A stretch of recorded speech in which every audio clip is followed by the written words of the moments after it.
मैं डॉक्टर देवेंद्र कुमार मिश्र, सहायक professor JLS college Majhawalia, west Champaran, department of history. आज हम प्राचीन भारतीय इतिहास के स्रोत के विषय में आपसे चर्चा करेंगे और यथासंभव आपको जानकारी देने का प्रयास करेंगे। भारत में मानवीय कार्यकलाप के जो प्राचीनतम चिन्ह अब तक मिले हैं वे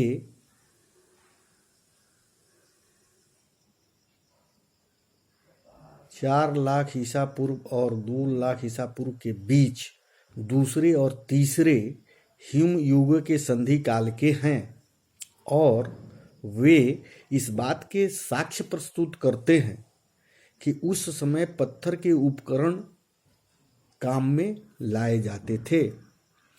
जीवित व्यक्ति के अपरिवर्तित जैविक गुण सूत्रों के प्रमाणों के आधार पर भारत में मानव का सबसे पहला प्रमाण केरल में मिलता है, जो 70,000 साल पुराना होने की संभावना व्यक्त की गई है।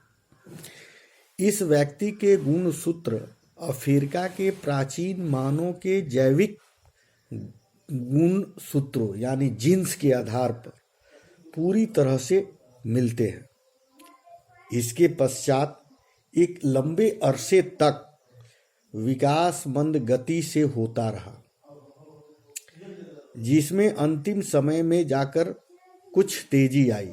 उसकी परिणति 2300 ईसा पूर्व के लगभग सिंधु घाटी की आलीशान सभ्यता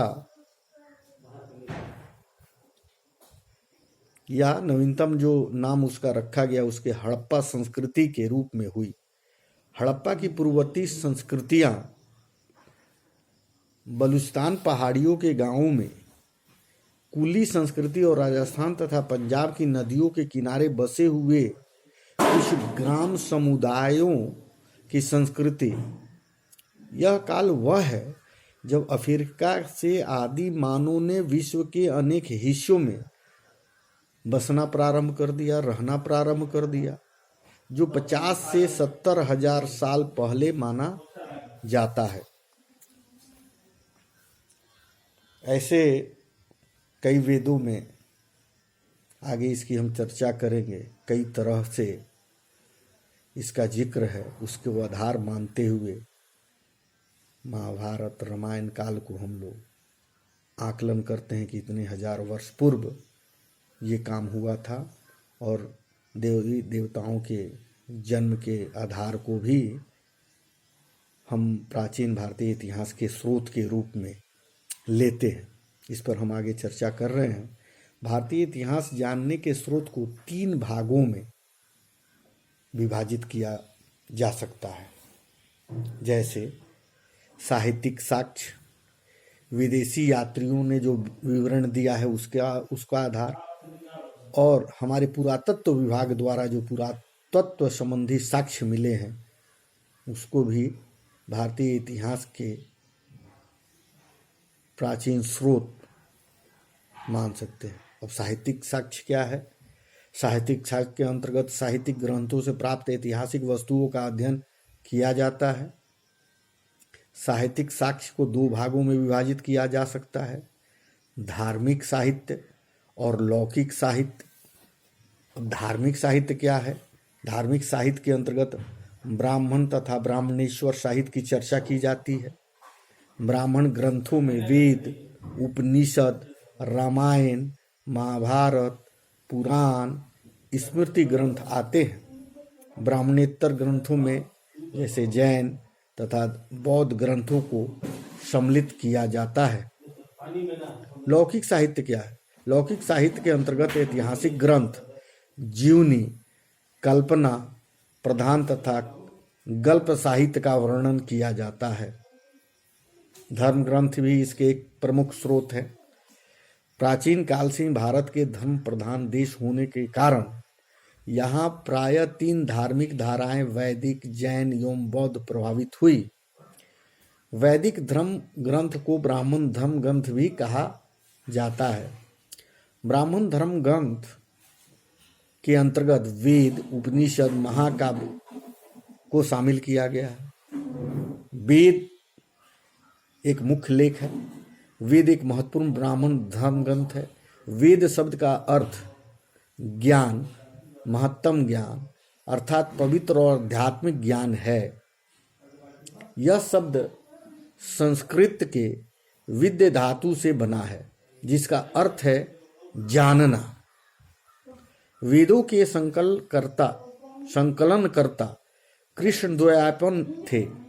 कृष्ण द्वैपायन को वेदों के पृथक्करण व्यास के कारण वेद व्यास की संज्ञा प्राप्त हुई। वेदों से ही हमें आर्यों के विषय में प्रारंभिक जानकारी मिलती है। कुछ लोग वेद को अपौरुषीय अर्थात देवकृत मानते हैं। वेदों की कुल संख्या 4 है, हम सभी जानते हैं। ऋग्वेद, सामवेद, यजुर्वेद, अथर्ववेद। ऋग्वेद में क्या है? यह ऋचाओं का संग्रह है। सामवेद में क्या है? यजुर्वेद में क्या है? अथर्ववेद में क्या है? अथर्ववेद में तो तंत्र मंत्रों का संग्रह है। ब्राह्मण साहित्य यज्ञों और कर्मकांडों के विधान एवं इनकी क्रियाओं को भली भांति समझने के लिए इस ब्राह्मण ग्रंथ की रचना हुई।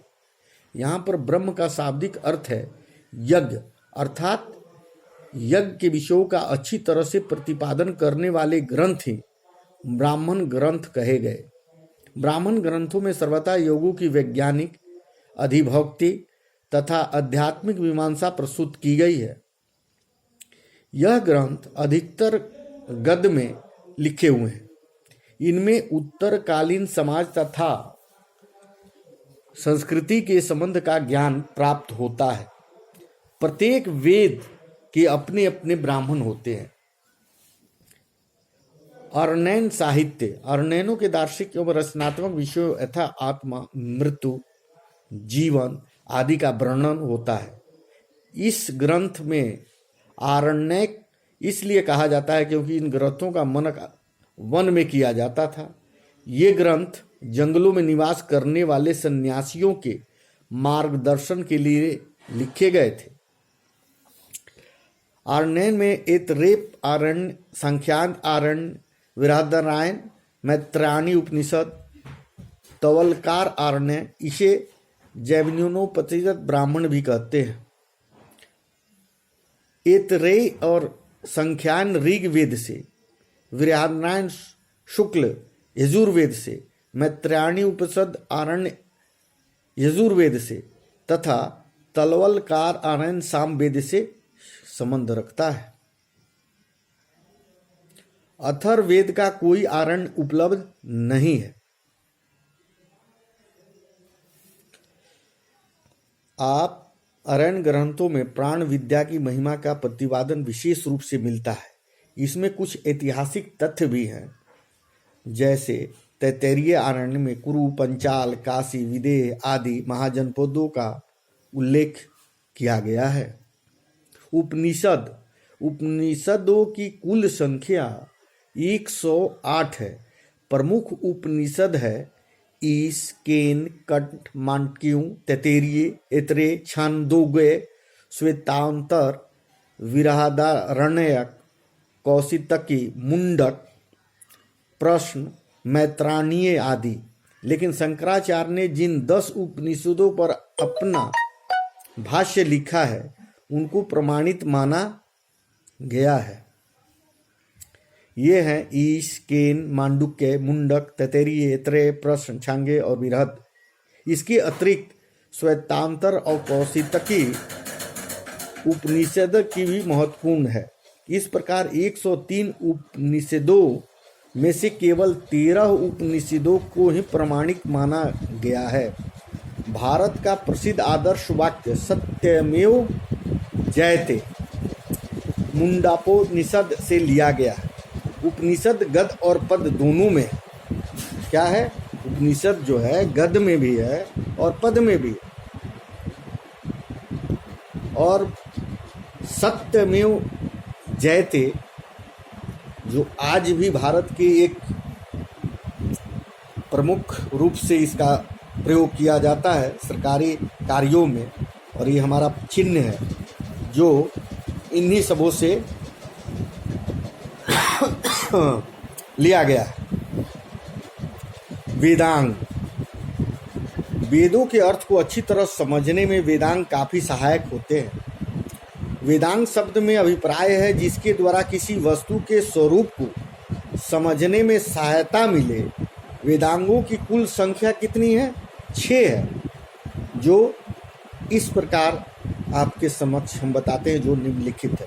पहला शिक्षा, दूसरा कल्प, तीसरा व्याकरण, चौथा निरुक्त, पांचवा छंद और छठा ज्योतिष। ब्राह्मण ग्रंथों में धर्मशास्त्र का महत्वपूर्ण स्थान है। धर्मशास्त्र में 4 साहित्य आते हैं। पहला धर्मसूत्र, दूसरा स्मृति, तीसरा टीका और अंत में निबंध। स्मृतियों को धर्मशास्त्र भी कहा जाता है। ऋतु वेद विषय को धर्मशास्त्र तु व स्मृति। स्मृतियों का उदय सूत्रों के बाद हुआ। मनुष्य के पूरे जीवन से संबंधित अनेक क्रियाकलापों के बारे में असंख्य विधि निषेधों की जानकारी स्मृतियों से मिलती है। संभवतः मनु स्मृति लगभग 200 ईसा पूर्व से 100 ईसा पूर्व के मध्य